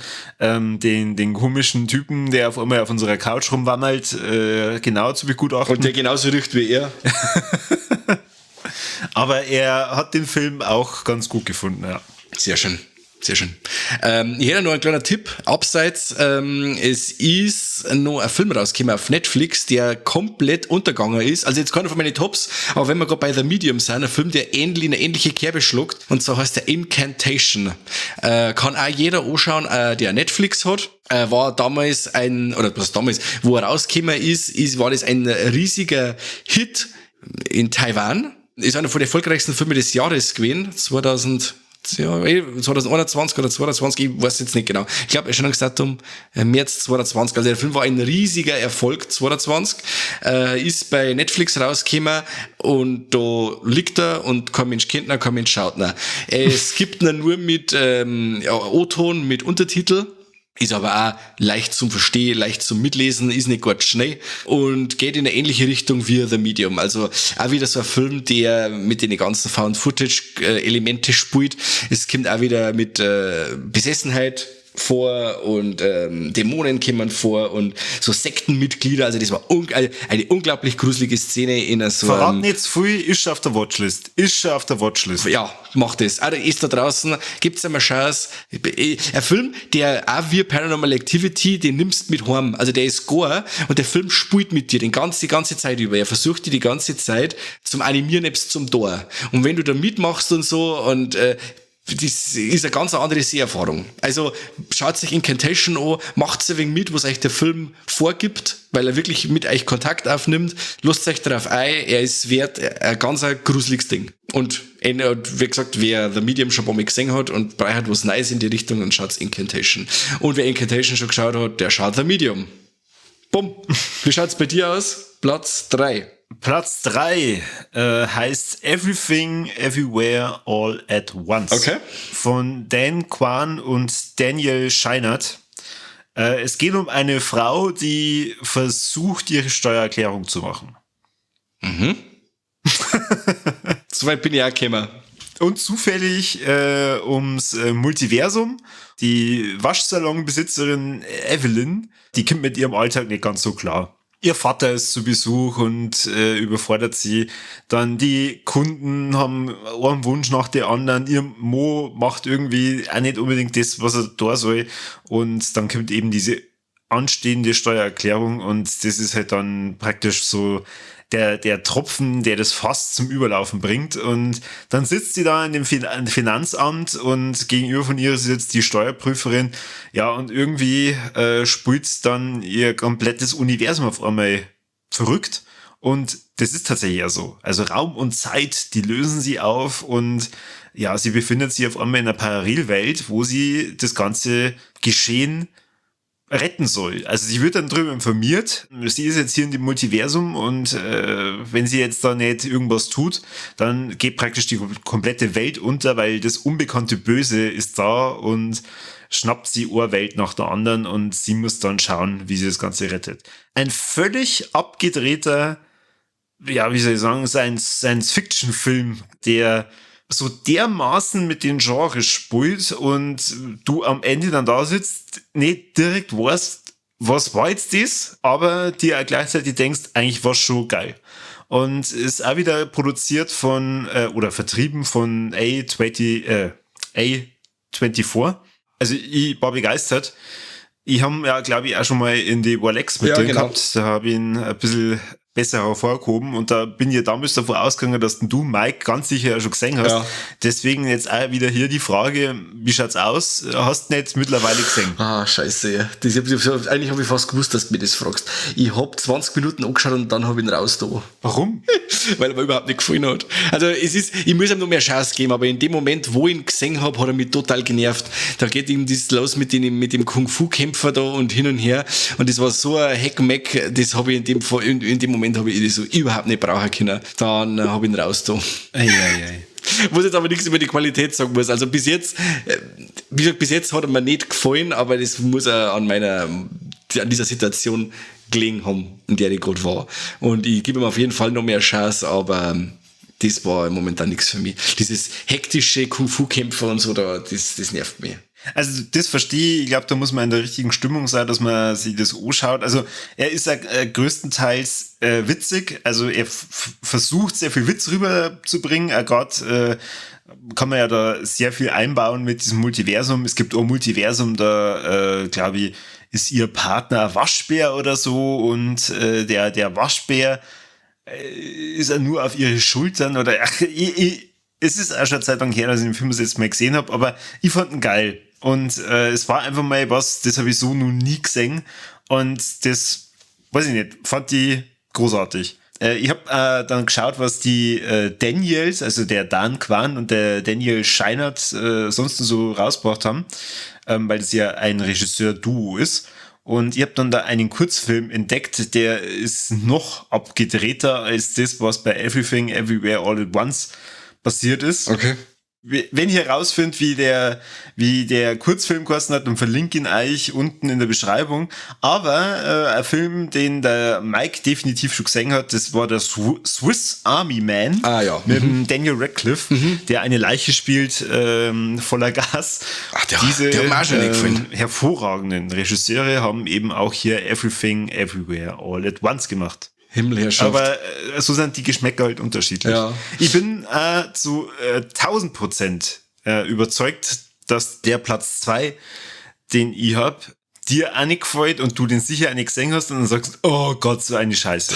Aber da kommen wir gleich dazu, deswegen mich interessiert erst einmal, Mike, jetzt wird spannend, was hast du auf Platz 2? Der Film heißt Barbarian. Ist jetzt zum Streamen auf Disney Plus reingekommen und den habe ich sofort sehen müssen. Der Film hat schon einiges an Vorschusslorbeeren im Internet gekriegt. Und ich habe mir gedacht, hey, der Film kommt genau zu der Zeit, wo wir unsere Warlex aufnehmen und ich muss den noch gesehen haben, weil ich gehe davon aus, dass der noch in die Listen reinkommt. Und ist er, und zwar auf Platz 2, Barbarian, brachiales Teil. Sehr, sehr gut. Der Film fängt an, wo du meinst, okay, die Tess bezieht ein Hotelzimmer oder so, also ein Bed and Breakfast ist das, mitten in Detroit in so einer abgefuckten Siedlung. Und Detroit ist ja an sich auch eben ganz schön am Arsch und sie ist quasi in so einer kleinen Vorstadt da und versucht da die Nacht zu überstehen. Und das Hotel ist aber schon vermietet, oder das Haus ist schon vermietet an den Bill Skarsgård, den man als Pennywise kennt. Und da wo man schon die ganze Zeit denkt, okay, da stimmt irgendwas nicht mit ihm, was ist da los? Das ist aber nur ein kleiner Aspekt des Films, wo auch schon einiges an Suspense und Spannung aufgebaut wird, wobei alles dann noch mal ganz anders wird. Also der Film hat 3 Segmente, er bricht auf einmal ab ab der Hälfte, macht den Psycho-Kniff und räutelt das Ganze nochmal von vorn auf mit neuen Charaktere und die Handlungsstränge führen sie dann wieder zusammen. Man darf vor dem Film absolut nicht zu viel verraten. Schaut sich bitte auch keinen Trailer an. Schaut und lest sich auch die Story nicht durch. Lasst euch überraschen. Der Film funktioniert so richtig wie ein Schlag ins Gesicht, wenn man nichts weiß. Das ist das Allergeschickteste. Deswegen habe ich mir jetzt so vage ausgedrückt, wie es geht. Wir müssen mal fast einmal eine Folge drüber machen, weil das wirklich, wirklich wert ist. Phänomenaler Film. Phänomenal. Es ist ein Horrorfilm, der mit Klaustrophobie spielt. Es gibt einiges an blutige Szenen, an eklige Szenen. Er ist Tuschur, atmosphärisch, gruselig. Ich war begeistert von Barbarian. Absolut. Und der Film war gore. Und meine Frau und ich haben dann gesagt, okay, wir müssen uns jetzt ein bisschen die Griswolds anschauen und schöne Bescherung, weil der Film hat uns... Ihr braucht jetzt was zum Runterkommen. Ja, wir brauchen was zum Runterkommen. Ja. Richtig cool. Auch nochmal Richard Brake dabei, den ich bei Off-Season schon mit dabei gehabt habe. Auch wieder grandios als Psycho. Super. Unbedingt Barbarian anschauen. Habe ich ja schon ein paar Best-of-Listen gesehen und den habe ich auf jeden Fall auf der Watchlist. Tu es. Aber wie gesagt, bitte keine Trailer. Keine. Da geht's unvoreingenommen an den Film ran, wie es geht. Es wird's lieben, hoffe ich. Okay, gut. Barbarian. Es ist schade, ich hätte gern mehr verzeihen, aber ich mag echt das nicht verderben. Für das ist er zu aktuell und vielleicht macht man wirklich einmal eine Folge, weil man da über die ganzen Segmente und Charaktere und so und das Basic-Problem des Films einmal drüber reden könnten und das dass sie als separate Folge, dass sie das ganz gut anbieten. Ja, passt. Dann hast du ja irgendeine Idee, was jetzt ich auf Platz 2 hab, wenn der dir auf jeden Fall nicht gefällt? Oh Gott. Wenn er mir nicht gefällt. Das kann unglaublich viel sein. Vielleicht so als kleiner Tipp, du darfst sagen, na, mit dieser Bewältigungsscheiße, da bist du schon lang durch. Okay. Keine Ahnung. Sag's. Ja, okay, gut. Ich habe auf Platz 2 die Wannsee-Konferenz von Matti Geschonek. Okay. Ein Film über die Wannsee-Konferenz, die am 20. Januar 1942 stattgefunden hat in einer Villa am Großen Wannsee in Berlin. Und eingeladen hat da der Reinhard Heydrich. Und zwar im Prinzip ein führendes Regime der NS-Teilnehmer. Die SS ist vertreten, die Reichskanzlei, die Polizei, Ministerien und die führen da eine Besprechung mit anschließendem Frühstück dann durch. Und das Ganze basiert auch auf dem vom Adolf Eichmann geschriebenen Besprechungsprotokoll. Und der Film ist echt krass, weil es geht in dieser Konferenz darum, dass sie die Endlösung der Judenfrage organisatorisch planen. Aber halt so bürokratisch, so strange, so systematisch, wo du halt einfach nur denkst, hey, es geht da echt gerade darum, dass die wie in so einer stinknormalen Bürobesprechung einen millionenfachen Massenmord planen, und zwar an den Juden jetzt nicht nur in Deutschland, sondern halt echt in ganz Europa. Und schauspielerisch extrem gut gemacht. Also auch der Schauspieler vom Reinhard Heydrich, auch wenn ich mir im ersten Moment gedacht habe, so hat der Herr Heydrich nicht ausgeschaut. Der Philipp Hochmeier spielt ihn aber echt top. Also diese kühle Art und trotzdem halt immer gefährlich vermittelt der einfach grandios. Und es ist der Simon Schwarz zum Beispiel mit dabei, den ich auch ganz toll finde. Oder der Schauspieler vom Adolf Eichmann, der Johannes Allmeier. Also das ist schon großes deutsches Fernsehen oder große deutsche Schauspielkunst, die man da drin sieht.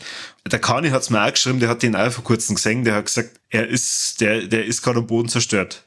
Und so wie mich auch gefühlt, weil der Film, der betrachtet halt diese Judenfrage von einer ganz anderen Richtung. Es ist ein Kammerspiel, es geht wirklich es spielt nur in dieser Villa, aber du sitzt am Ende da und denkst so, fuck, ey, was habe ich jetzt da gesehen? Ich weiß nicht mehr genau, wie ich da drauf gekommen bin. Also jetzt mittlerweile ist er ja auch bei Amazon Prime immer wieder da mit drin.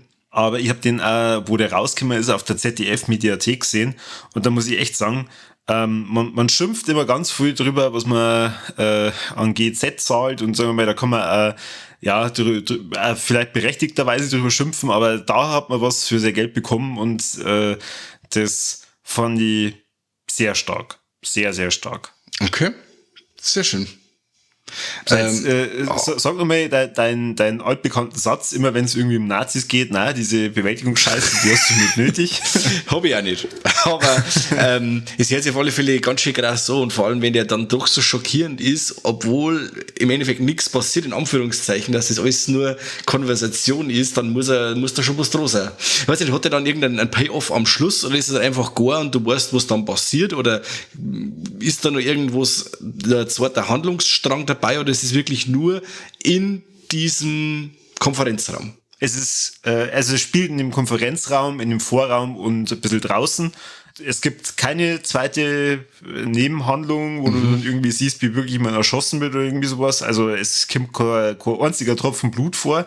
Falls das die Frage von mir war. Überhaupt nicht. Die kann ja mal was anschauen ohne Blut. Aber ja, gerade so zum Ende vom Film kommt dann nur mal so ein richtiger Schlag ins Gesicht, wo du halt dann dir denkst, Alter, ihr seid doch alles echt krank. Also auch von so Charakteren, wo du halt dann denkst, jetzt outet sich ja einer und sagt, dass das richtig schlimm ist und dann, wie schon gesagt, kriegst du dann nur mal so einen richtigen Schlag ins Gesicht. Okay, krass. Ein richtiger Stimmungsverderber quasi. Ja, also was heißt Stimmungsverderber? Ja klar, ich meine, das Thema ist nie ein Partythema, zumindest nicht auf den Partys, wo ich unterwegs bin. Ja, nicht. Ich finde, es gibt ganz viele Zweite Weltkriegsfilme oder also so Filme mit Nazi-Thema, die werden dann entweder extrem Hollywood verrissen, so, dass ich mir dann denke, ja, okay, man kann es ja einfach übertreiben, weißt du, immer nur dieses komplette Schwarz-Weiß-Denken. Ja. Oder es ist halt so, ja, immer wieder die gleiche Scheiße, die man aufrührt und dann du dir denkst, ja, okay, irgendwie anderes Thema oder sagen wir mal, leicht anderes Thema, aber Film schon tausendmal gesehen. Aber so ein Film in der Art habe ich noch nicht gesehen. Es ist aber tatsächlich auch schon die 3. Verfilmung. Also anscheinend wurde diese Wannsee-Konferenz schon 2-mal davor verfilmt. Habe ich jetzt aber auch nicht gesehen. Habe ich jetzt auch nicht so richtig das Bedürfnis, weil, sagen wir mal, diese Verfilmung von 2022, die finde ich schon sehr gut. Es wurde alles gesagt, oder? Ja. Ist, wenn es jetzt so um diese Zweite Weltkriegsfilme geht, nach der Untergang für mich schon der nächstbeste Film, tatsächlich. Okay, krass. Ja. Aber jetzt sitzen unsere Hörer schon da und denken sich, jetzt passt schon, halt die Klappe, du mit deiner ZDF-Produktion. Jetzt interessiert uns, was hat der Mike auf Platz 1, weil bei mir kann man sich ja schon denken, was auf Platz 1 steht, wenn stimmt. Wenn ich dem Medium noch nicht irgendwo anders drin gehabt habe, ja, bei mir ist dem Medium tatsächlich auf Platz 1. Wow, sehr krass. Also zum einen natürlich diese Freude, als ich dann festgestellt habe, da ist ja doch ein Doku drin und im Hardline dann volles Kino und jetzt haben wir gedacht, geil, jetzt schauen wir uns mal so richtig geile italienische Doku an und dann kommt aber doch so dieser Horror-Vibe dann mit und also wirklich auch von der Geschwindigkeit völlig geil, sehr gelungen. Zum Schluss hier, ja, wir haben ja beide dann auch gesagt, so jetzt fehlt nur das und das kommt dann auch noch. Also die Überraschung für mich, dass das Hardline dieses Jahr mir so einen geilen Film oder so geile Filme damit drin gehabt habe, die es bei mir so ins Herz geschafft haben und hier dann auch noch den wohlverdienten ersten Platz ergattert hat. Das kennen Sie vom Hardline, gell? Da. Das kennen's. Das kennen's. Die Filme ankündigen, die kein Schwanz kennt, die keiner auf der Uhr hat und wo du dann oft sagst, ja, schauen wir einmal und die bloßen die dann komplett weg. Also wie oft, dass ich dieses Phänomen schon gehabt habe im Festival, das kann ich gar nicht mehr sehen. Das ist unfassbar. Wirklich so Perlen rauszupfen, die dann wirklich auch viel später erst publik werden oder dann die Leute überreden und die haben wir halt alle schon viel früher gesehen, weil das Hardline, die hat's vorher schon. Ganz stark. Ja, bin ich bei dir, The Medium, ganz, ganz groß. Wenn man es ganz, ganz grob mag. Und gruselig. Genau. Apropos grob und kurzweilig, mein Platz 1 ist Terrifier 2. Na. Jo, kein Scheiß. Das ist einer der wenigen Filme. Also, ich habe jetzt wirklich einmal so durchgezählt. Ich habe jetzt in meiner Liste 3 Filme, die ich 3-mal gesehen habe. Und das ist eben Texas Chainsaw Massacre, X und Terrifier. Wirklich, das habe ich selten, dass ich Filme öfter schaue, weil ich auch keine Zeit habe und zu viele Filme habe, die ich schauen muss. Aber es gibt immer wieder so Sachen, also Filme, wo ich sage, ach, jetzt hau ich mir noch mal eine, weil er so geil war. Und da war eben Terrifier, war da dabei, den habe ich jetzt 3-mal gesehen und ich habe jedes Mal wieder einen riesigen Spaß. Wir haben schon eine Folge drüber aufgenommen, sogar zu dritt. Die unheilige Dreifaltigkeit von Viva la Movilusion hat sie über Terrifier 2 auslassen, eine ganze Stunde lang. Hört euch das an, warum ich ihn so geil finde. Wie gesagt, er ist ein bisschen lang, aber ich kann ihm das alles verzeihen anhand von der Inszenierung, von der schauspielerischen Leistung vom David Howard Thornton als Art der Clown, der wirklich, wirklich unbehaglich bis teilweise belustigend ist. Lauren Lavera als Sienna ist ein super tolles Final Girl. Die Splatter-Szenen sind hervorragend umgesetzt, plastisch, aber halt hervorragend umgesetzt. Kein CGI dabei. Was mir geben muss, ist halt eben die Lauflänge. Aber sonst gewinnt der Film bei mir Vollgas. Jetzt habe ich gerade noch was gesehen, weil ich da gerade ein Fenster offen habe. Vergesst Smile und Terrifier 2. Auf Disney Plus gibt's ab sofort das wahre Horror-Highlight des Jahres. Barbarian. Das ist wieder Filmstarts. Filmstarts haut immer so großmaulig aussehen wie The Sadness, der brutalste Zombie-Film aller Zeiten. Also Filmstarts, die lehnen sich ja schon alle weit aus dem Fenster mit ihrer Nähe. Taglines. Wenn die gewusst hätten, dass du Terrifier 2 auf Platz 1 hättest, dann hätten sie das unterlassen. Hätten es absolut umschreiben müssen. Ja. Na, also Terrifier 2, und vor allem, weil ich mit dir auch wieder mal im Kino war, aber erst vor kurzem und das war halt auch so schön. Ja. Ja. Also da interessiert es mich jetzt echt, gab es denn irgendeinen anderen Film, wo du wirklich jetzt überlegt hast, echt Terrifier 2 auf Platz 1 oder vielleicht den anderen? Oder war Terrifier 2 ganz eindeutig für dich auf Platz 1? Das hat sich ganz schnell rauskristallisiert, ja. Weil ich habe ihn gesehen und der Film geht los mit dem Königen Battle, mit der direkten Anknüpfung an den ersten Teil, dann der Soundtrack dazu. Ich war eigentlich da schon voll dabei. Dann diese Szene eben im Waschsalon. Ja, und dann diese Traumsequenz, dieses Surreale. Mich hat der einfach von vorn bis hinten begeistert. Das war dann, hat sich hübsch schnell rauskristallisiert gehabt. Da habe ich wegen mit meiner mein Letterboxd-Review dann geschrieben und da bin ich auch eine Zeit lang gesessen, weil ich fand ihn wirklich so, ja, besonders jetzt blöd, aber so toll. Dann habe ich gedacht, du schreibst jetzt ein bisschen was und Ding und weil er da was gegeben hat. Der hat mir was gegeben, wo ich schon ganz lang nicht mehr bei so Slasher in der Richtung gehabt habe. Weil den 80er-Vibe so krass versprüht, so richtig kaltschnäuzig ist und drauf halt, wo andere wegblenden. Wo zum Beispiel der Sadness oder so. Sadness spart sich ein Haufen Splatter aus und wird zwar als krassester Film betitelt, aber blendet dann ab, wenn es richtig krass wird, und Terrifier holt halt einfach wieder voll drauf. Das ist so richtig kaltschnäuzig 80er, wo es ihm einfach zugute hält, was mich total unterhält. Ich fühle mich wohl bei dem Film. Das ist schön. Ja, gut. Also hat mich einfach nur interessiert, ob du da wirklich lange überlegt hast oder ob das dann sehr eindeutig war. Na, also ich habe dann eben jetzt nur weiter rumjongliert, eben aber nur auf den hinteren Rängen, wo es noch ein bisschen geändert wird und ein Film raus und eine andere Reihe und ach, den hast du vergessen. Aber Terrifier war hübsch die ganze Zeit jetzt auf meiner Platz 1. Ja, dann verzeih mal, was hat's denn sonst außer The Batman nicht bei dir in die Top 10 geschafft? Okay, jetzt muss ich nicht schauen. Also, wie gesagt, The Batman, ganz cool, ganz starker Film. Ich fand, dass der Batman da ankommt, wo er eigentlich hingehört. In einem richtig abgefuckten Gotham City. Nicht in einer super geilen City, wie bei den Dark Knight Filmen, wo alles so nach New York und Hochglanz und Glasbauten und alles ist super schön, sondern Gotham City wird da so richtig als Moloch dargestellt, Maus dort fertig. Also, wie gesagt, Batman, sehr schön. Freue mich auf eine Fortsetzung. Dann habe ich noch gesehen, fand ich auch sehr stark Mad God vom Phil Tippett. Der hat die Stop-Motion-Effekte gemacht von Robocop oder ich glaube Rückkehr der Jedi-Ritter war's. Das ist ein 1,5-stündiger Stop-Motion-Animationsfilm, der, glaube ich, 30 Jahre in der Produktion war, der richtig geil gemacht ist, der richtige düstere Stimmung hat.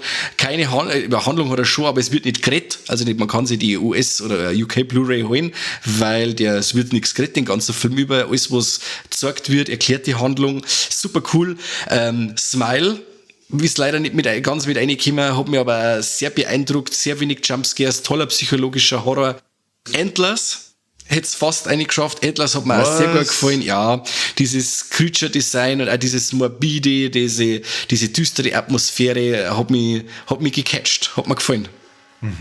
Und was ich noch gern dabei gehabt hätte, wenn ich nur einen Platz mehr gehabt hätte, und zwar The Black Phone. Der hat mir auch sehr gut gefallen. Also ganz starke Stephen King-Vibes. Kommt nicht von ungefähr, weil er ja auch vom Joe Hill, oder die Kurzgeschichte ist vom Joe Hill, umgesetzt vom Scott Derrickson. Sehr spannender, sehr ungewöhnlicher Horrorfilm. Kann ich auch nur empfehlen. Wie schaut's bei dir aus? Hast du noch irgendwas, was du sagst, die hättest du gern erwähnt? Ja, habe ich. Also, aber Black Phone wollte ich bloß kurz nur erwähnt haben, der ist auch bei mir auf der Watchlist. Hätte ich eigentlich ja gerne im Kino gesehen, aber irgendwie ist es mir nicht ausgegangen. Ja, mir auch nicht. Wen ich auch gerne im Kino gesehen hätte, das habe ich auch das letzte Mal in die Walexe mit dabei gehabt, ist Im Westen nichts Neues, der ja jetzt vor kurzem erst bei Netflix gekommen ist. Eine geile Inszenierung, die 3. oder 4. Verfilmung jetzt mittlerweile von diesem Stoff. Sehr gut, also sehr zu empfehlen. Dann habe ich es wie letztes Jahr gemacht, dass ich ein bisschen gespickt habe bei anderen Listen, was man vielleicht nur so einbauen könnte. Habe ich aber dann tatsächlich größtenteils gelassen. Den Goodnight Oppie habe ich am Anfang schon erwähnt. Den werde ich also zu 100% in die Warlex dann bringen. The Batman. Dann nur ein Film aus dem Hardline, When I Consume You, den habe ich auch so gut irgendwie in Erinnerung, aber je mehr ich darüber nachgedacht habe, umso belangloser war er dann doch und deswegen hat er es dann nicht in die Top 10 geschafft. Dann wirklich einfach nur um euch zum Ärgern, Tor 4. Oh Gott. Kurz mit dem Gedanken gespielt, ob ich Tor 4 auf Platz 1 setze, hab's aber dann... Oh, leck, alter Schwede. Dann hätte ich jetzt das Mikrofon gebrochen. Wahrscheinlich, ja, und dann hätte es mich rausgeschmissen und was für sie, aber nein, wir schneiden dann unseren Scheiß, das geht ja gar nicht. Ja, ach so, gut, dann doch auf Platz 1 nach Schmarrn. Und dann nur den Trainwreck Woodstock 99, also diese Doku, wo ich auch schon mal in die Rolex drüber geredet habe, wobei das ja eigentlich mehr Serie ist als ein Film, deswegen ist es dann bei mir am Ende rausgeflogen, aber war auch sehr unterhaltsam. Und dann, was für mich persönlich wieder gesprochen hätte, dass ich also einen Film mit einbaue, der schlimmste Mensch der Welt. Das erzähle ich aber vielleicht auch an die Rolex, je nachdem, wie ich drauf bin. Ist von dem Regisseur von Der Rausch, ist aber bei Weitem nicht so beeindruckend, finde ich zumindest, wie eben Der Rausch. Und deswegen hat es dann auch nicht in die Top 10 geschafft. Aber das war so einer von meinen Spickfilmen. Und da habe ich mir gedacht, ja, das tat eigentlich gut wieder für den Corby passen, dass da irgendwas mit drin ist, was dann raussticht. Aber ansonsten, muss ich sagen, war dann die Top 10 doch relativ eindeutig. Weiß ich nicht, nur eine kurze Frage, hast du den Man noch gesehen? Nein, den habe ich auch noch nicht gesehen. Oh ja. Den habe ich aber ganz oft in diesen Best-of-Listen gesehen. Ja. Also deswegen, ich möchte nicht ausschließen, dass der eine oder andere, der jetzt gerade zuhört, sie denkt, ja, sag mal, wo ist denn der Film XY? Wo ist denn Den haben wir Avatar doch- 2? Wo ist er denn, der Avatar? Ja, Mensch, den wollte ich mal tatsächlich auch noch anschauen, um zumindest erwähnen zu können, ob er gut oder schlecht ist. Ich habe bis jetzt nur Positives drüber gehört, wobei ich schon gehört habe, dass die Handlung wieder völlig belanglos ist. Das habe ich bei dem ersten Film schon angekreidet, also bei Avatar 1. Ja. Deswegen wäre er wahrscheinlich nicht bei mir in der Top 10 gelandet, aber naja, mal schauen. Also ich werde mir auf jeden Fall anschauen, aber ich bin ganz zufrieden mit meiner Top 10. Es ist jetzt größtenteils nichts Überraschendes mit dabei, also finde ich jetzt. Aber bei dir in der Liste nicht, dass Terrifier 2 auf Platz 1 ist. Huch, ja Mensch, wer hätte da mit rechnen können? Wie konnte denn das passieren? Wie konnte das passieren? Aber wir haben ja doch relativ viele Überschneidungen gehabt, gell? Das stimmt, ja. Ja. Stimmt. Nächstes Jahr haben wir dann alle gleich, oder? Dann reden wir einfach nur über 10 Filme. Ja, aber dann wäre es langweilig. Ja, das war gut nix. Ja, dann da ich sagen, Mike, die Hörer haben jetzt 1,5 Stunden durchgehalten und daher dürft ihr euch jetzt auch nur bei uns in die Kommentare natürlich drüber auslassen, was ihr von unserer Top 10 findet und was für einen Film habt ihr noch geil gefunden, den wir jetzt da überhaupt nicht erwähnt haben in dem Jahr. Schreibt uns eure Listen. Schreibt uns eine 10 Filme gern. Ich lese gern so Listen. Der Conny ist eben nicht dabei, weil der mag das nicht, das Oberrattern von die Top 10. Ich finde sowas immer schön und ich lese es immer gern oder auch wenn Bloody Disgusting raushauen, wo es einer nicht Top-Filme sind. Ich lese sowas immer gern. Und wenn ihr es mir schreibt oder uns da unter die Kommentare schreibt, dann lese ich das gern und bloß euch ein Herz halt da. Ja, genau. Beziehungsweise für die ganz Faulen wie mich, ihr braucht bloß die ersten 3 Top-Filme Oder reinschreiben. so. Das reicht. Ansonsten vielen Dank fürs Zuhören und bis zum nächsten Mal beim besten Podcast der Welt. Servus und Habidere und wir hören uns im neuen Jahr wieder. Macht's es gut. Bis bald. Servus.